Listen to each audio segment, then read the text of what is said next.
Bueno, son las 9 de la mañana con 35 minutos y veíamos el viernes, ¿no? Fue la última conferencia de la tarde de estas conferencias de salud que encabezó durante mucho tiempo el subsecretario López Gatell. Ahorita escuchábamos ahí, le fueron a llevar mariachis y pastel y no sé qué tantas cosas.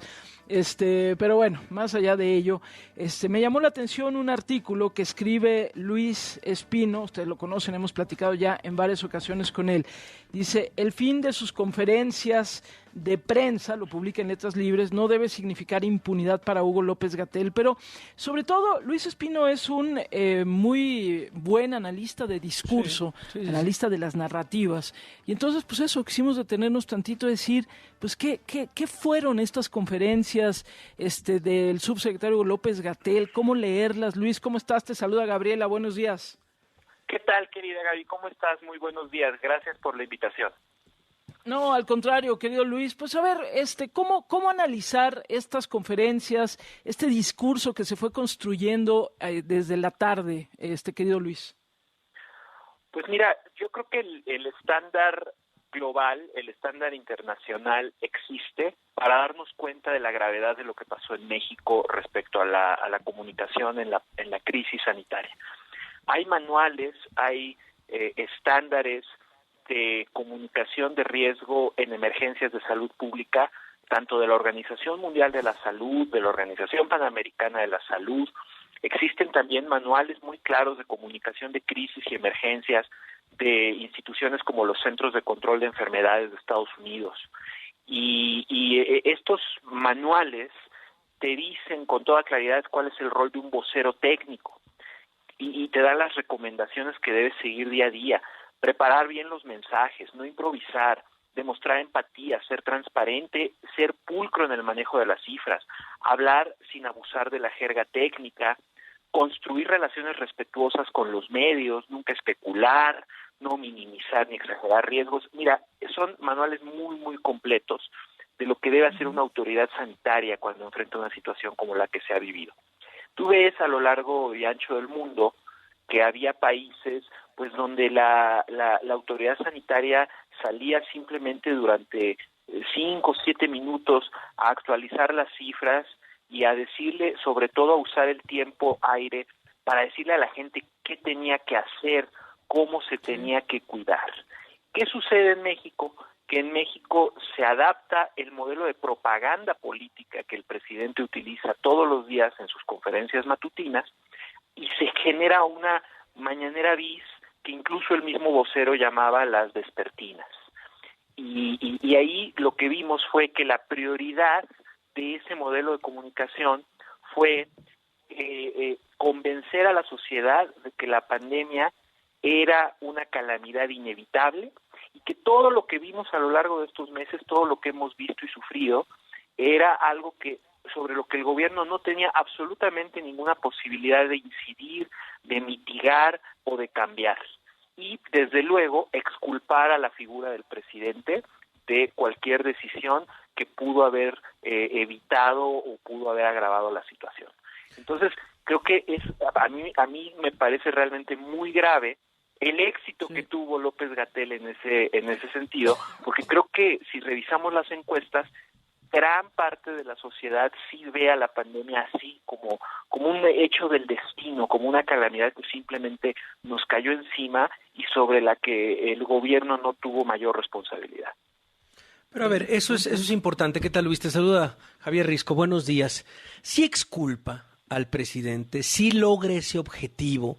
El decir que se cargue sobre mi espalda la responsabilidad de cómo se lleva a cabo la estrategia contra el COVID, o al final ya es o no funciona al final. ¿Cuál es la lectura que le ves de este objetivo específico? ¿Qué tal, querido Javier? ¿Cómo estás? Mira, creo que si ves las encuestas y si ves los resultados mismos de la votación del 6 de junio, no hay una asignación de responsabilidades de parte de la mayoría de la sociedad como se hubiera esperado o como si hubiera esto ocurrido con otros gobiernos. En México el ciudadano es muy dado a responsabilizar a los presidentes directamente de los problemas, de manera personal, ¿no? Y lo hemos visto con temas como la violencia, el crimen organizado, el tema de la corrupción, que a pesar de que son problemas sistémicos, la narrativa política a la cual está expuesto el ciudadano, que genera sus opiniones y sus percepciones, está orientada a la hiperpersonalización de los asuntos en la figura del presidente.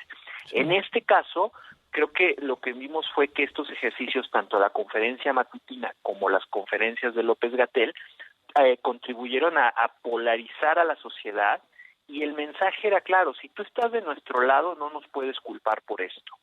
Si eres leal al movimiento, si votaste por nosotros, no nos puedes asignar responsabilidad. Esto es culpa de los gobiernos anteriores, dejaron el sistema de salud en ruinas, y no hicieron esto, no hicieron lo otro, una serie de acusaciones hacia el pasado, dirigidas a distraer la atención de las decisiones que se iban tomando en el presente, y que se han tratado de documentar por parte de organizaciones de la sociedad civil, de los medios de comunicación, de los expertos, cómo las decisiones de este sexenio fueron debilitando aún más al sistema público de salud, cómo hubo subejercicios en los gastos, cómo se generó un desabasto de material y equipo para los médicos para enfrentar la pandemia. En fin, la lista es enorme, muchos ya la conocen, pero a lo que quiero apuntar es al éxito político que esto tuvo, en la medida en la que no hay un movimiento social o una indignación colectiva que sea proporcional al tamaño de la tragedia y del desastre sanitario que vivimos. Sí, eso es muy importante esto que dices, Luis. Y mientras te escuchaba, estaba pensando también, digamos, cuando arrancan estas conferencias de la tarde, se veía, digamos, en la figura de López-Gatell, la manera como hablaba, etcétera, había hasta un entusiasmo, ¿no? Que luego fue cayendo no solamente por el desastre que ha sido, digamos, la pandemia en nuestro país, pero además fue cayendo porque, mira, nos pasó incluso aquí a nosotros. Nosotros durante casi todos los meses poníamos a las 6 de la mañana un pequeño resumen de unos 2 minutitos con lo más destacado de la conferencia de salud, pues porque seguimos considerando que ha sido una de las cosas más importantes que que hemos atravesado, y ya llevábamos más o menos como 2 meses de ya no ponerlo porque ya no teníamos nada que poner. Es decir, no se decía nada que no fuese pelearse de repente con los medios, hacer otro tipo, digamos, de mensaje, y no este tema específico de informar sobre la salud sin calificativos, como tú lo estás diciendo ahorita. Y dejamos de ponerlo ya en la mañana el resumen porque de verdad no sabíamos ya ni qué poner, pues, ¿no? Y creo que esta misma reflexión creo que también pasó para un sector importante, que al principio tal vez veían con algún entusiasmo al subsecretario López-Gatell, y se fue desinflando también, ¿no, Luis?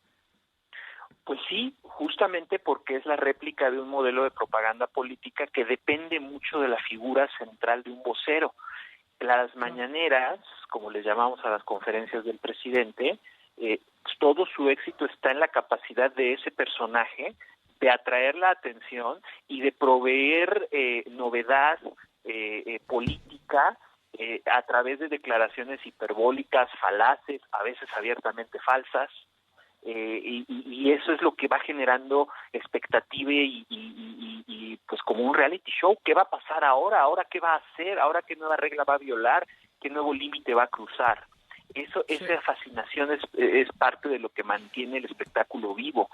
En cambio, cuando estás hablando de una comunicación, de una crisis sanitaria de esta magnitud, querer replicar ese modelo, pues creo que sí se agotó mucho más rápido, pero creo que fue funcional al interés de distraer, confundir y dividir a la sociedad, y que discutiéramos la pandemia no en términos de qué es lo mejor para todos, sino en términos de qué lado estás y a quién apoyas. Claro, ese es el éxito político de López-Gatell, que logra hacer que haya gente que genuinamente piense que lo hizo bien, o que haya gente que lo exculpe y diga, bueno, hizo lo que pudo. No hizo lo que pudo, ni hizo lo que debió. Y por eso creo que en esa parte de la comunicación, independientemente de la persona, yo creo que pudo haber sido él o pudo haber sido cualquier otro en ese cargo, pero el modelo de comunicación y de propaganda que se siguió sí debe tener responsabilidades, porque los costos para la sociedad han sido y siguen siendo muy altos. Sí, estamos hablando con Luis Espino, especialista en discurso. Luis, a ver, dices este éxito político, pero ¿cómo ves entonces el futuro a corto, mediano plazo de esta figura, del subsecretario Hugo López-Gatell post pandemia? Bueno, no estoy claro de qué vaya a suceder. Muchos lo andaban candidateando ahí para las intermedias, ¿no? Que creían que era un buen momento porque, como decía Gaby, el modelo había ya agotado a la figura y la gente, pues, sobre todo los medios, ya habían dejado de poner atención a lo que se decía ahí. Sí perdió esa credibilidad, y creo que en la medida en la que él pierde credibilidad es en la misma medida en la que ganan reflectores y atención de los medios todos los otros especialistas que de manera voluntaria, espontánea, fueron surgiendo como explicadores de lo que estaba pasando. Pero luego de esto, a mí me parece que más allá del futuro político de López Gatell, él goza de protección presidencial. Una y otra vez el presidente Sí. Lo defendió pública, abiertamente, lo llenaba de elogios, y creo que ese respaldo es lo que le ha granjeado impunidad total, y eso yo creo que pues mientras el presidente esté ahí lo vamos a seguir viendo. Se especulaba que en el momento en el que ya fuera demasiado evidente que la pandemia había sido mal manejada, este funcionario podría ser señalado como el responsable y reemplazado y removido del cargo, pero eso nunca ocurrió, sin importar el número de personas fallecidas y sin importar el costo humano y social que ha tenido la pandemia. Entonces, sí, yo creo que el límite es el poder del presidente, y se acabará ese manto de impunidad cuando se termine el poder del presidente. Aprovechamos además para recomendar tu libro, el cual ya habíamos hablado aquí, López Obrador, El poder del discurso populista, de Luis Antonio Espino. Luis, y nada más un poco para cerrar ahorita, cuando arrancabas y decías, bueno, pues existen estos manuales de manejo de crisis sanitarias, etcétera, esta necesidad, insisto, de no volverte protagonista como vocero, ¿no? Yo creo que eso es parte también de esta, digamos, de lo que podría significar un buen manejo de una crisis sanitaria, es que quien sea el vocero o la vocera no sean protagonistas, sean las personas que simplemente transmitan, aclaren, tranquilicen, no califiquen, no descalifiquen, no se metan como al escenario ni al reflector. Y creo que también esto se tendrá que revisar en su momento, y sin lugar a dudas se fue pervirtiendo de una manera brutal esta conferencia y esta comunicación de salud, Luis. Exactamente, y lo que tú dices, Gaby, es la diferencia entre comunicación y propaganda, porque la comunicación desde el Estado, desde las instituciones públicas, debe estar dirigida a cuidar los intereses de la sociedad, en este caso la vida y la salud, y la propaganda está dirigida a cuidar los intereses de un grupo. Y creo que lo que vimos, lamentablemente, es propaganda. Y esa propaganda estuvo claramente dirigida, insisto, a convencer a la sociedad de que el presidente y el gobierno hicieron todo lo que pudieron, que la pandemia era una calamidad inevitable y que nada más podía hacerse diferente. Y peor aún, ahora lo vemos en la vacunación, de una manera muy, muy hábil y muy efectiva, al escoger, ir vacunando a la población como lo han hecho en grandes centros, ¿no? De manera centralizada, para dar la impresión de que hay mucha gente y muchas vacunas poniéndose cada día. Hacerlo en la Ciudad de México, donde están la mayoría de los medios nacionales, en fin, también con una serie de pasos propagandísticos, van convenciendo a la sociedad de que la vacunación avanza, cuando estamos viendo pues que la verdad es que vamos muy, muy rezagados. Olvídense, comparados con otros países, respecto al número de vacunas que ya hay en stock, en almacenes. Sí. Entonces, ahí me parece que es, por eso, como le decía yo a Javier, el éxito de esta modelo de propaganda está en que incluso lo estamos debatiendo, ¿no? Como que todavía no nos no acabamos todos de estar en la misma página. Entonces debatimos si va bien o va mal, y creo que ahí, en esa ilusión de la rendición de cuentas, es donde radica el problema, independientemente de las personas, independientemente del presidente o del subsecretario. creo que es algo que la sociedad sí tiene que reflexionar y analizar. Pues qué buen análisis, querido Luis, como siempre, te mandamos un fuerte abrazo, gracias por estar con nosotros esta mañana. Al contrario, querida Gaby, muchas gracias siempre por el generoso espacio y por la oportunidad de platicar con ustedes. Un abrazo. Un abrazo. Gracias, es Luis Espino, consultor en comunicación, especialista en discurso, lo pueden leer en Letras Libres, anda por ahí también en redes sociales, y bueno, pues ahora sí que así las cosas.